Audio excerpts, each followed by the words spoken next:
talking about yung sa Ironman, first Ironman mo sa Cebu. Second, sa Cebu? Oo, first time ko. Ano Pero yung pangalawang nilook forward? Ironman ko na. Yeah. Sa Subic Nag-Ironman yung ako sa last Subic, oo. time.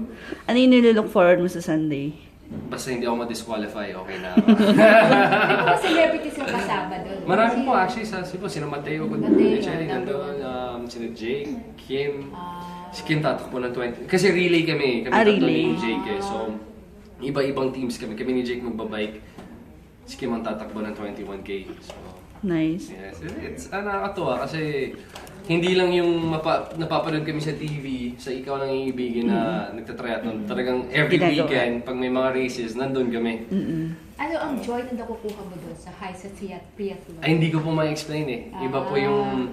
Kaya nga, sobrang masaya din ako dito sa show kasi gusto ko po ma-experience sa TV yung feeling namin pag nagtatriathlon kami.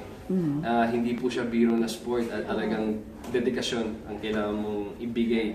At yun yung gusto kong ma-motivate yung mga tao. Oo, pwede ka rin model ng health, di ba?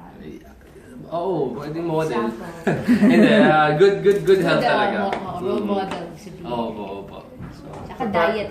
diet, oo. Sa triathlon, saan ka doon? Sa swimming, bike? Ako sa bike ako sa linggo. Magbabike ako ng ang distance kasi 90 kilometers na bike. So, nandun ako sa bike. Ay ni Austin yan.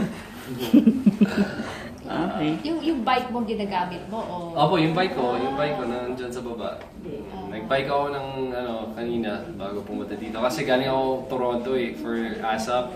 So nawala na ako ng isang linggo para mag-training. So kanina lang yung isang singit lang na konti. And then lipad na ako bukas. Thank you. Okay, thank you.